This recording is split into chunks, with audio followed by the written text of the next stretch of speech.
And with that, we're going to move into our speakers tonight. We're really, really happy to have them tonight. Chris Edgar is our sheriff. Chris was elected last November. He took over right at January 1st. I've tried to talk to him a couple of times, but he's been awful busy doing things, and I think he'll share some of that with us tonight. So please welcome Chris Edgar for being here tonight. Thank you guys so much. Without you, I wouldn't be here, and it's truly an honor to be able to serve each and every one of you. I hope I don't regret this, but before I get going, I'd like to ask the commission, what are your guys' thoughts on where the sheriff's office is right now and where we've come from? I can answer, yeah. So there was a lot of problems, in my opinion, when Chris took over, and I honestly felt like this is going to be over a year course to correct a lot of the issues. And in my opinion, I think he's done a lot of the personnel and a lot of the ugly stuff in between has been corrected. Way ahead of schedule. He did it at light speed, so, you know, take that for what it's worth, but he's doing a really good job. And he is absolutely, one of the biggest problems I felt like in the sheriff's office during that time was the culture. There was this culture of, there was really no accountability. Nobody was really, everybody was playing politics to whoever's benefit. And Tony, and in defense of Tony, he was sick a lot. So he was just hands off the wheel. He was expecting the people underneath him to do that accountability portion, and it really wasn't getting done. So the biggest thing I would say Chris has done is he has absolutely 100% changed the culture over there. People are happy to come to work. That's something I haven't seen. You walk into the office, it's much lighter. So because of that, I applaud you, sir. Thank you.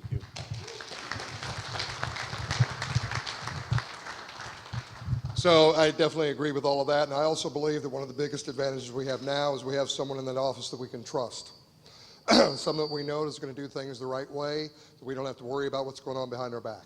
And I think that's a fantastic thing, and otherwise I can't just have to add whatever James said. So I appreciate you being there, really do.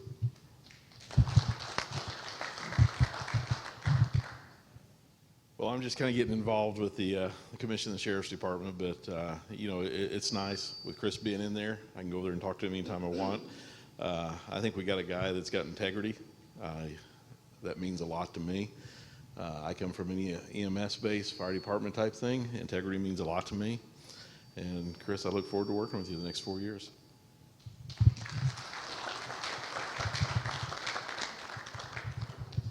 Thank you guys. I couldn't have done all this without you three being there to help me. So I've kind of done a list. I'm going to try to go through the list pretty quick so I can answer any questions that you guys might have. Okay.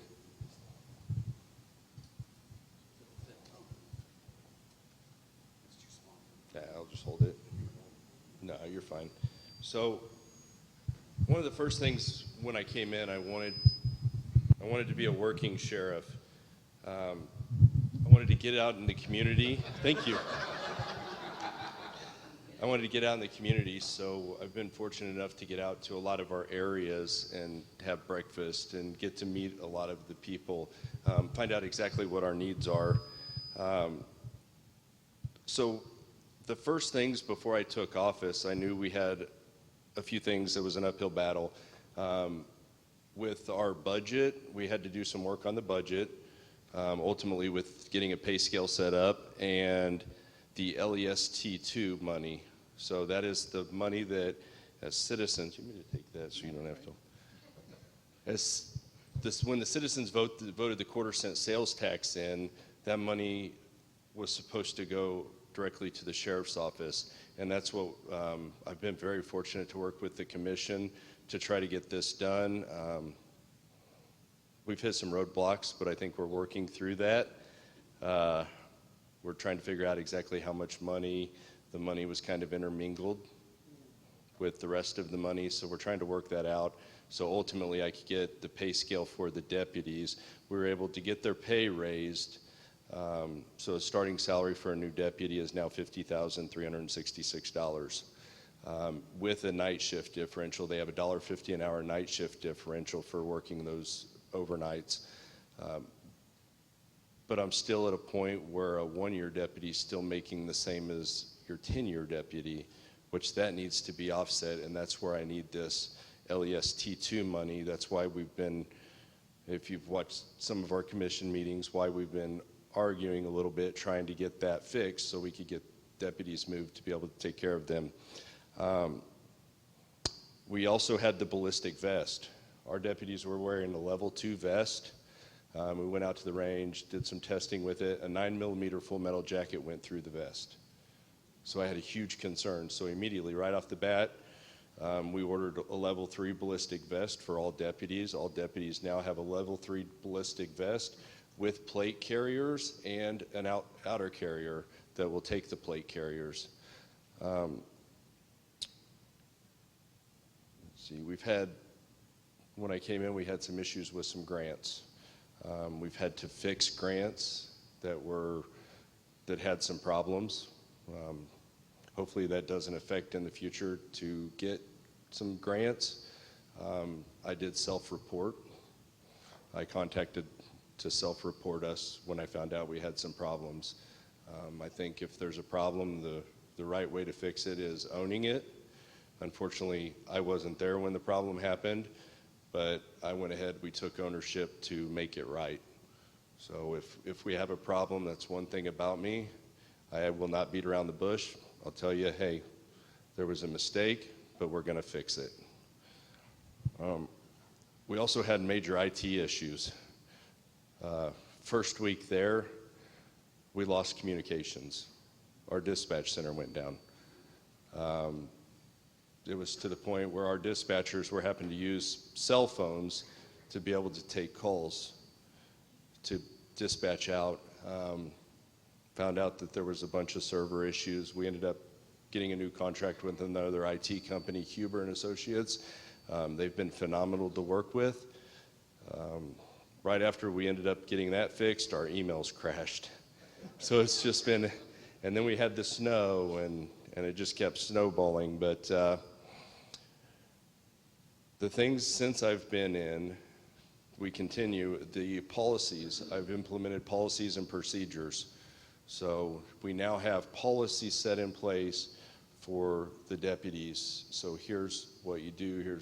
It's basically rules and guidelines of how to operate. We've solved some inventory issues. We've had some missing equipment. We've had to self-report that.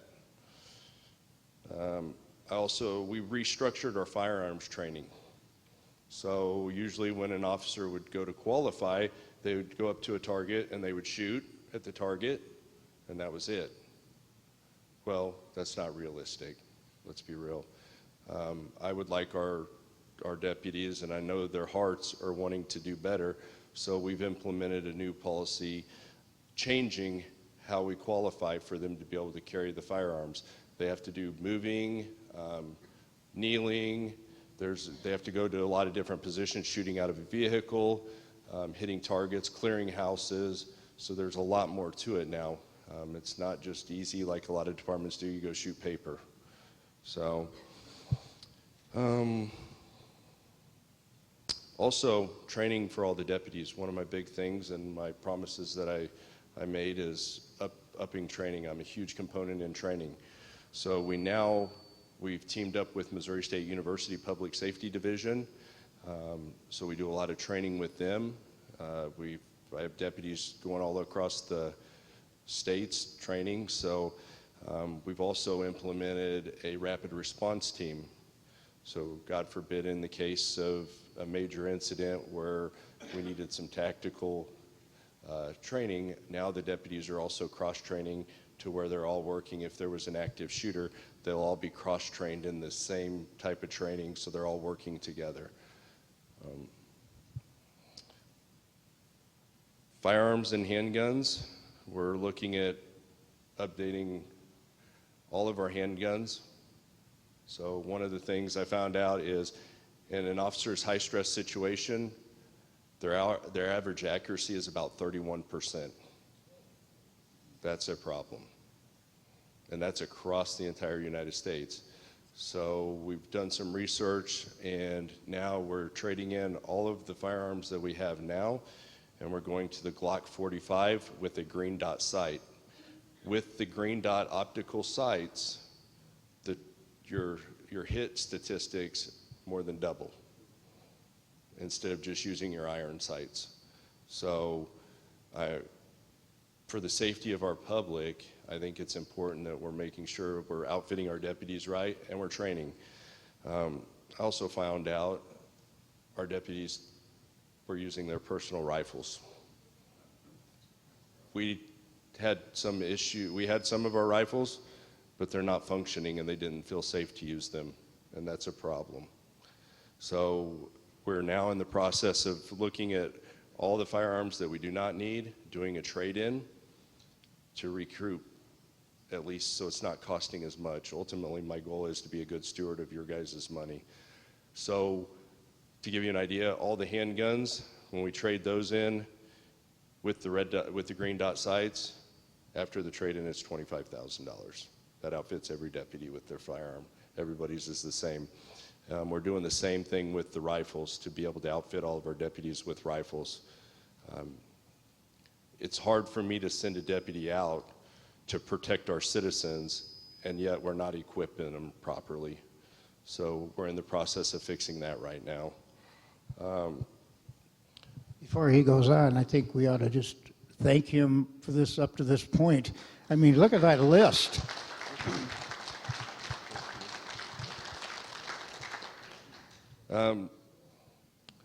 Also, one of the things which this week I'm going in front of our clerk board, which that is a recruitment fund of money that we share with the prosecutor. So anytime that there's your court cases, some of that money gets returned back, and the money is for training, for equipment.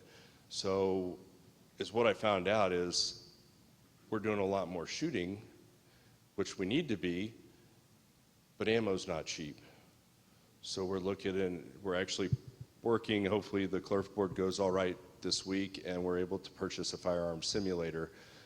We will use one of our actual Glock 45s, and it'll have the complete recoil.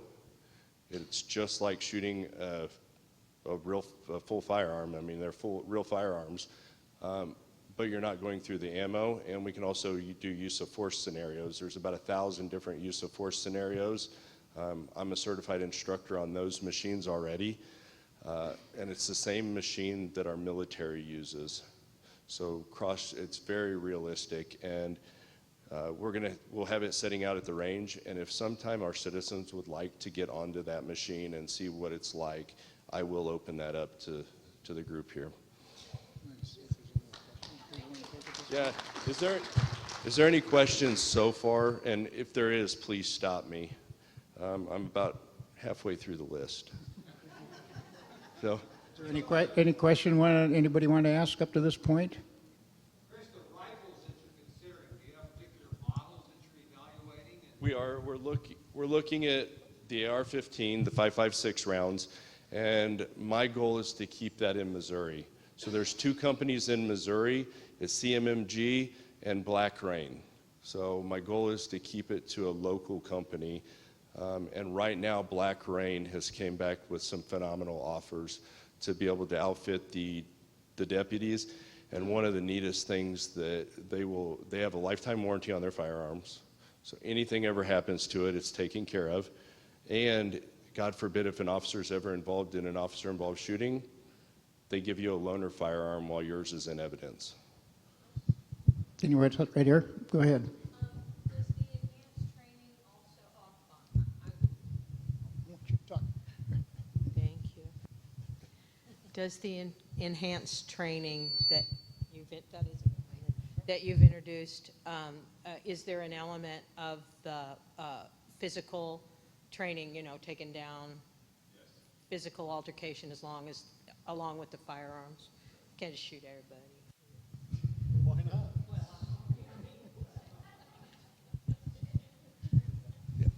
So yes, there's a lot of other trainings involved, but one of the hand-to-hand trainings to be able to physically take somebody down, we do a lot of work with the Gracie Jiu-Jitsu, and it's when you're going hands-on, it's taking people to the ground and taking them to the ground safely.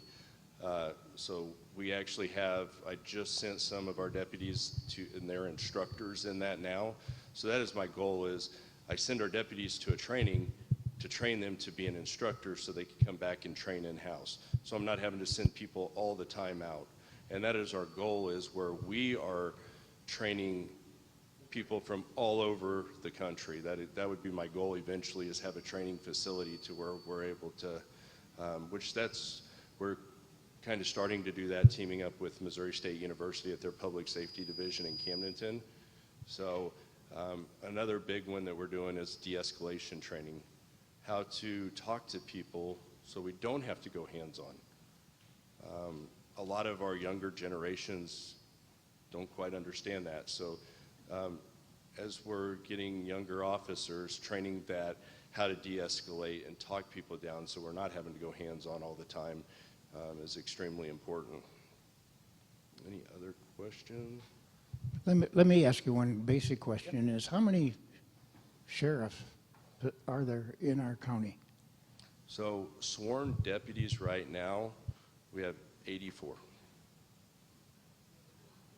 So there's 157 employees.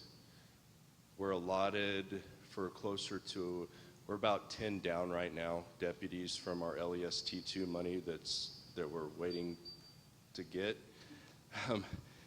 But and per shift, each deputy is running about 5 to 6 per shift on the road. But we also have to maintain our courts, our security of all of the buildings, our jail. A lot of that requires deputies. So I wish I had 84 strictly for the road, but God knows we could use it. If you look at last month's numbers, our deputies ran almost 3,300 calls for service. It was just right at 106 calls of service a day. So we are running calls that are you think if our Camden County is a small area, but our calls for service are what the big cities are running. We ran more calls for service than Cole County. So the population, the tourist area, we're starting to see an influx. Even in the winter, when I took office, our lowest week call load was 350 calls for 1 week. That was the lowest that we ran. So we ask a lot of our deputies, and I can't thank them enough for what they do. So, and that's a lot of the times, a lot of the reasons why you don't see a lot of the deputies out on traffic stops, because a lot of times they're running calls to calls to calls. So ultimately, once we get the numbers, you'll be able to see, hopefully you're seeing deputies now. That's one of the things that I've asked them is, if you're not on a call, you're driving the back roads. You're driving the roads that you normally wouldn't drive. I want citizens to see you. Yeah, Chris, are those calls, those numbers, direct things in Camden County, or is that also assisting local jurisdictions? Because I know everybody works together. That would just be the Camden County Sheriff's Office. So, but it could be assisting, there is office agency assist, like if we're assisting Camden Police Department. so that would be included in that Yes. number as well? 'Cause I know you guys do a great job of that, and we thank you for that too. Thank you. Okay. Chris, Yes. how much area does each deputy cover? The county is 656 square miles. So if you figure 656 square miles, about 6 deputies running it, and then we have 2 deputies out on HH. So which that helps alleviate a lot of the HH, so they're running the remainder of the calls. My goal would be having at least 8 deputies on, and then I can zone deputies. So I could have deputies out in Climax Springs, and I could have them zoned out. I have to have 2 deputies per each zone for safety. I won't send one deputy in one area, it wouldn't be safe. But my goal is to have deputies zoned out to each area, so you would always have 2 deputies in this area. Ultimately, my goal would be getting call response time down to about 10 minutes.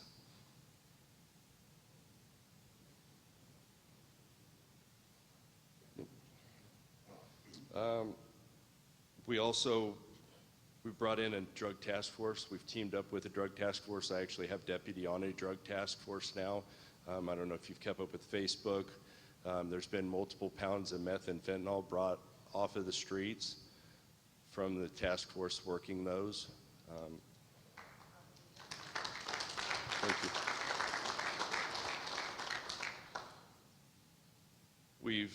By doing all of this and letting the deputies see that I support our deputies also, our morale has definitely boosted. You don't see deputies sitting in the office. They're actually out. And that was one of the things I did not want our deputies. If they were doing a report and they're trying to get out of the car for a little bit, that's fine. But I wanted them out on the streets. We need to be serving our citizens, and they've done a great job of that. We have had to terminate some staff. We've had to clean house. I'm gonna be honest with you. We had some people that shouldn't have been in there. I mean, I'm not gonna say we're perfect by any means. Everybody sometimes have bad apples, and I can tell you right now, we've gotten rid of any bad apples that we've had. Thank you.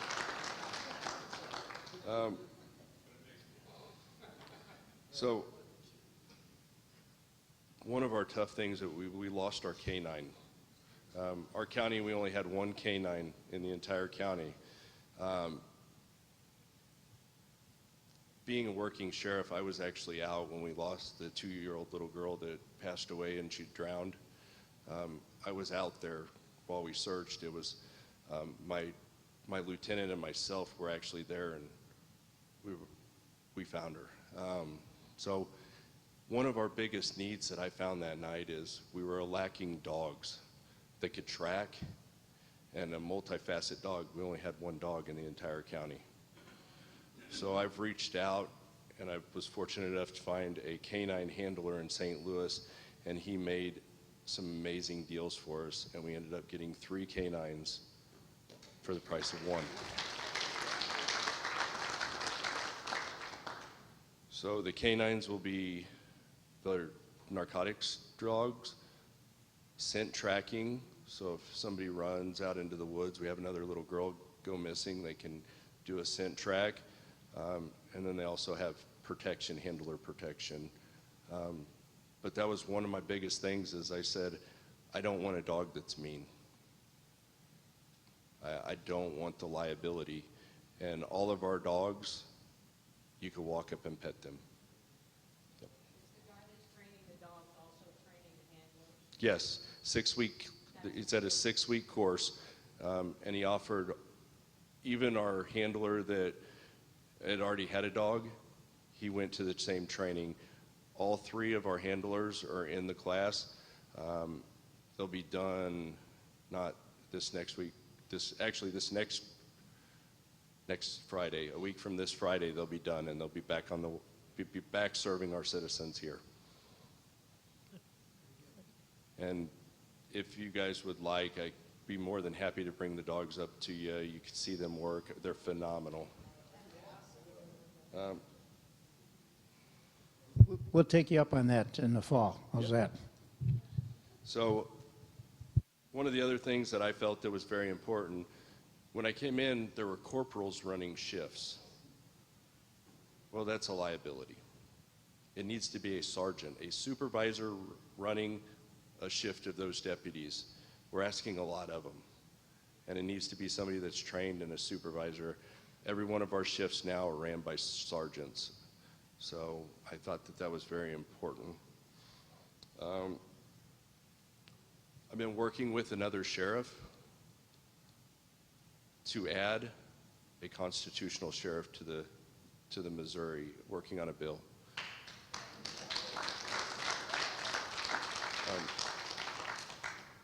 In, I believe it was 1946, Missouri removed sheriff from our Constitution, and we are trying to get that put back to where a sheriff, being the only elected official by the citizens that is the true servant for law enforcement directly for our citizens, we're trying to get that implemented back into the Missouri Constitution to prevent any state police from coming in.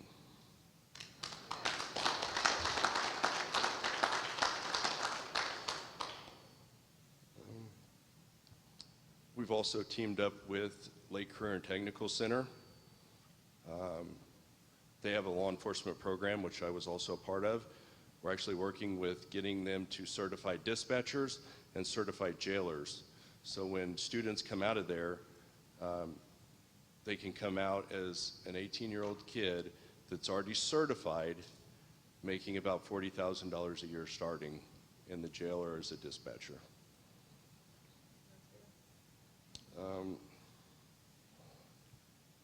We also have our Junior Deputy Academy coming up this summer for our 5th through 8th grade students.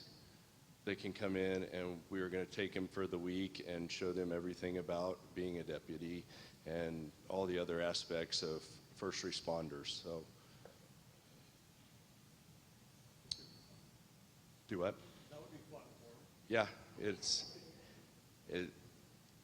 my goal is I want all students to be able to come up and have a different aspect of maybe they didn't have a good interaction with law enforcement at one time. I want to show them we're good people and we truly care. This is why we do what we do. And then the next two things, I couldn't have done this without our commission. So today, we were fortunate enough to send some of our deputies and our EMA director to St. Louis with some equipment and some personal needs that they needed to help them out for the ones that were hit by the tornado. And I couldn't have done that without them.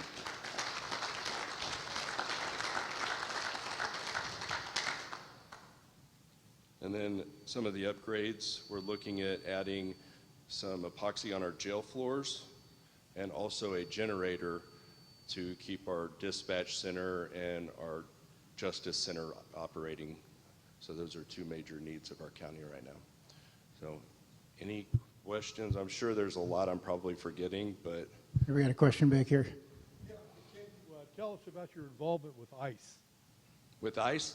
So ICE, now we have a different administration. Things are a lot different. Before, when we would make an arrest and we had somebody that's not here that should not be here, that's an illegal, we would take them to jail and nothing would happen. Well, now, every one of our inmates, we contact ICE to make sure there's not a detainer. And if they are here illegally, ICE is taking them now, every one of them.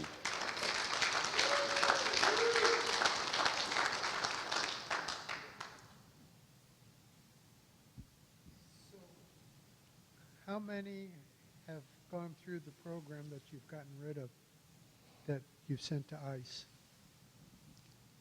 5 that I know of for now, right off the top of my head, but I'm sure that there's more. I know that they're working on also creating a task force to come down and start looking into businesses.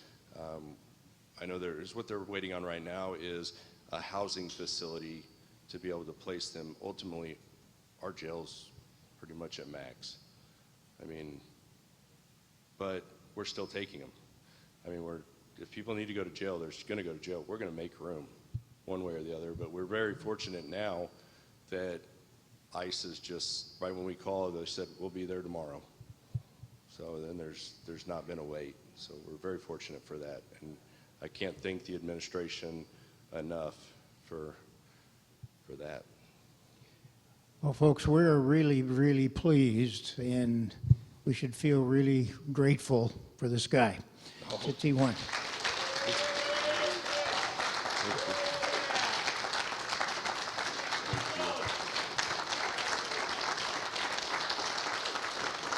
You think about the fact that Chris took over at the first of the year. We aren't even 6 months into the year, figuring out what you had to do when you first started, where your office was, maybe, and all the things. But we have somebody that responds to us, and when we have a problem in this county, we can feel confident that our sheriff and his department, through Chris's leadership, is going to make that happen. And we are ever thankful. I'm very thankful for you to come here tonight and on the short period of time that you've been, and to relate to everyone the things that are going on. And we'll look forward down the line to you giving us an update, especially with the dogs. We'll take advantage of that. So again, thank you, Chris, for your position, and we are very, very thankful that you were elected to that. One more question. What's the average call response now? It varies depending on the area. So right now we're probably averaging about 15 to 18 minutes. And you want to get that down? You said. Yeah, and there was some response times before I took office. I seen some at 40 minutes. So, and it's a lot of times it's hard when you're short-staffed, and I understand that, but that's just not acceptable to me. Our citizens deserve better. So, and I want to thank you guys. This has been truly an honor to be able to serve you. Well, it's an honor to have you in that position, and Chris will be, you're not going out the door, you're going to be here. If people have another question you want to ask him one-on-one, I feel a little more comfortable doing that, take advantage of that. But thank you again, Chris, for being here tonight. I really appreciate it.